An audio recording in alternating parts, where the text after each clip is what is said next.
Praise the Lord. Hallelujah. Dear friends, greetings from Father Franklin D'Souza. Today we are going to reflect on 24th Sunday in Ordinary Time, September 17th Sunday's readings. Let us pray.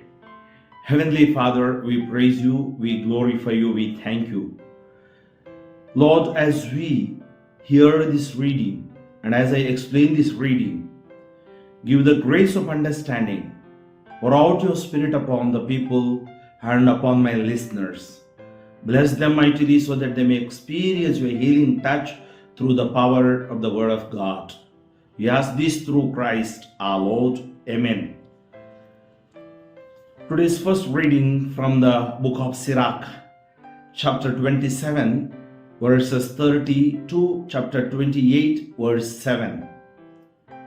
Anger and wrath, these also are abominations, and the sinful man will hold them fast. The one who seeks vengeance will be paid vengeance from the Lord, and he who keeps a record will have his own sins recorded. Forgive your neighbor the wrong he has done, and then your sins will be pardoned when you pray. Does one person harbor anger against another and yet seek for healing from the Lord? Does he have no mercy towards someone like himself and yet pray concerning his own sins?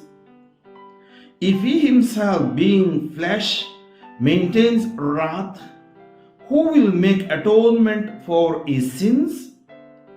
Remember the end of your life and cease from enmity. Remember destruction and death and be true to the commandments. Remember the commandments and do not be angry with your neighbor. Remember the covenant of the Most High and overlook error. Responsorial Psalm, Psalm 103. Response is, the Lord is compassionate and gracious, slow to anger and rich in mercy. Bless the Lord, O my soul, and all within me his holy name. Bless the Lord, O my soul, and never forget all his benefits. The Lord is compassionate and gracious, slow to anger and rich in mercy.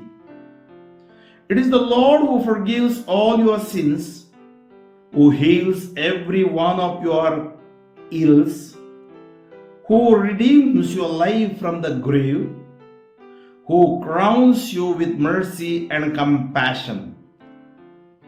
The Lord is compassionate and gracious, slow to anger and rich in mercy. He will not always find fault, nor persist in his anger forever. He does not treat us according to our sins, nor repay us according to our faults. The Lord is compassionate and gracious, slow to anger and rich in mercy. For as the heavens are high above the earth, so strong is mercy for those who fear him. As far as the east is from the west, so far from us does he remove our transgressions. The Lord is compassionate and gracious, slow to anger and rich in mercy. Second reading from the letter of St. Paul to the Romans, chapter 14, verses 7 to 9. Brethren, none of us lives to himself, and none of us dies to himself. For if we live to the Lord, and if we die to the Lord. So then, whether we live or whether we die, we are the Lord's. For to this end Christ died and lived again, that he might be Lord both of the dead and of the living. Acclamation. Alleluia, alleluia. A new commandment I give to you, says the Lord, that you love one another just as I have loved you. Alleluia. A reading from the Gospel according to Matthew, chapter 18, verses 21 to 35. At that time, Peter came up and said to Jesus, Lord, how often will my brother sin against me, and I forgive him? As many as 7 times?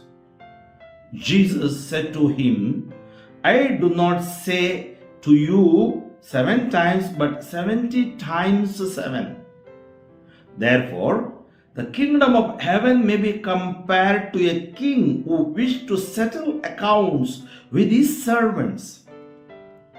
When he began to settle, one was brought to him who owed him 10,000 talents.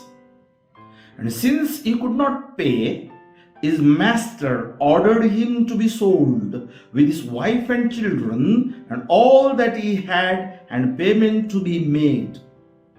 So the servant fell on his knees, imploring him, have patience with me, and I will pay you everything. And out of pity for him, the master of that servant released him and forgave him the debt. But when that same servant went out, he found one of his fellow servants who owed him 100 denarii. And seizing him, he began to choke him, saying, Pay what you owe. So his fellow servant fell down and pleaded with him, Have patience with me, and I will pay you. He refused and went and put him in prison until he should pay the debt. When his fellow servants saw what had taken place, they were greatly distressed, and they went and reported to their master all that had taken place. Then his master summoned him and said to him, You wicked servant, I forgave you all that debt because you pleaded with me. And should not you have had mercy on your fellow servant, as I had mercy on you? And in anger his master delivered him to the jailers until he should pay all his debt. So also my heavenly Father will do to every one of you if you do not forgive your brother from your heart. Praise the Lord. Hallelujah. Dear friends, we have heard these readings today. The message is very clear. God is merciful. God is love. God forgives. God loves. God heals. We are all here on this earth. We are preparing, as a student prepares for the exam, we are preparing for our eternity. That is eternal life. And to attain that eternity, it is not only our merit but also grace of God, but how we have to behave, how we have to live, how we have to lead our lives. That is what we get inspiration from the scripture. Jesus speaks about the kingdom of heaven. Want to enter the kingdom of heaven, and who can enter the kingdom of heaven? And at the end of his parable he concludes, and should not you have had mercy on your fellow servant, as I had mercy on you? God is merciful. In this parable, if you see, here the owner is God. And the person who has to owe him 10,000 talents may be I and you. He forgives us. He has forgiven us. When he has forgiven us, when we go out, when we meet our brothers, our sisters, our dear and near ones, how do we behave? There are a lot of problems in our behavior. We behave one thing inside the church, another thing outside. Whenever we are alone, we behave differently. But God puts order. If you want to enter into the kingdom of heaven, it's not as you like you can enter there. It is as the rule of the kingdom, that is love, that is forgiveness, that is humility, that is sincerity, that is simplicity, that is generosity. Through that you have to enter. And that is why he says at the end, mercy is very important. We know in the Gospel of Matthew, Jesus speaks, I have come to seek the lost. I have come for sinners. As physician treats the sick people, I have come for sinners. What I want is mercy. Learn that. It's not that authority, it's the mercy. What we need, I always feel, is mercy and love are the two sides of the same coin. Very important. It is not attained within a day.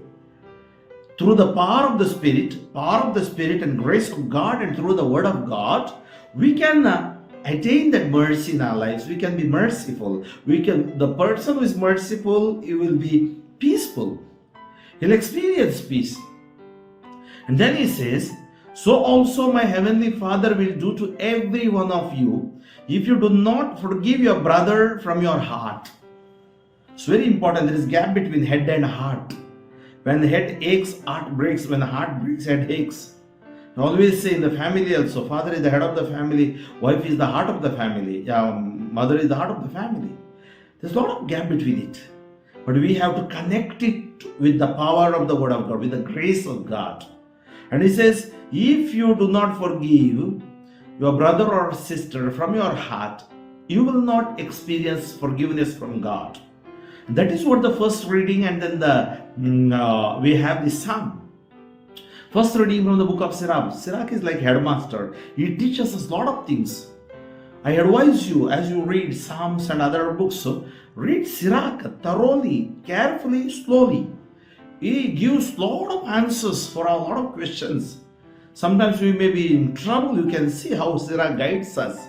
He says, anger and wrath, both are abominations.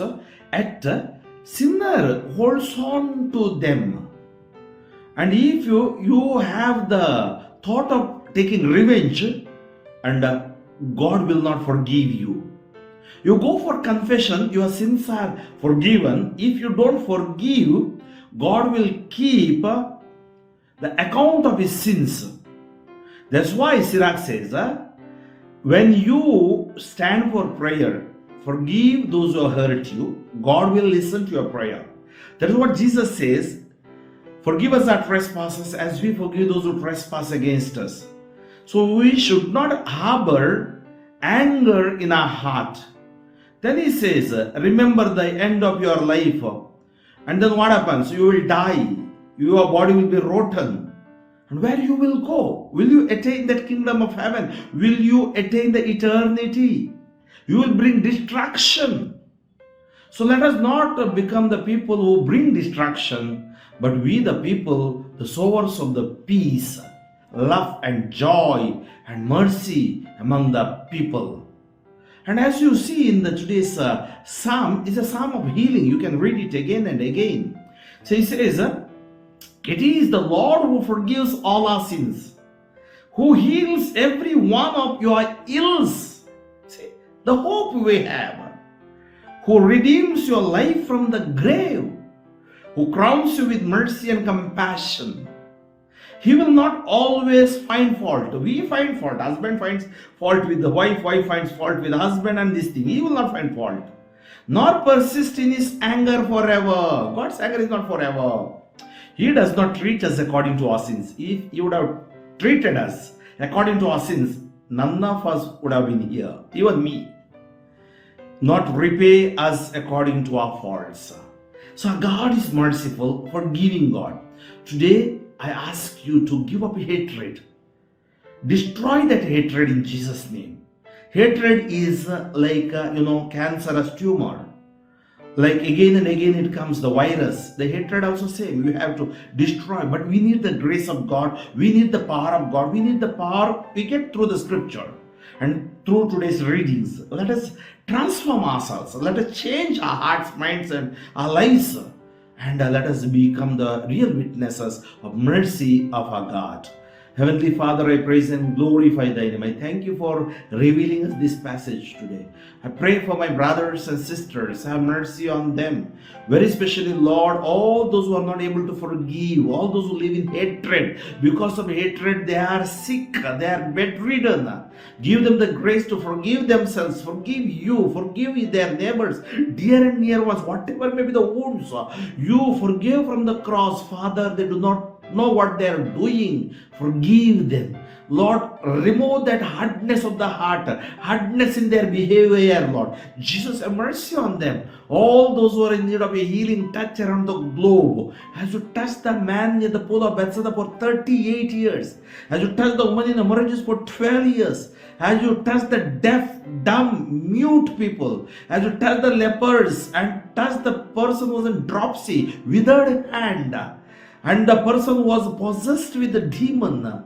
And Lazarus was in the tomb for 4 days. You touched him, Lord. Right now, let this word touch them, anoint them, heal them, deliver them. I bind the blocks, bondages, curses, disturbances, hatred, sicknesses to go out from their body. In Jesus' name I pray. May Almighty God bless you, the Father and the Son and the Holy Spirit. Amen.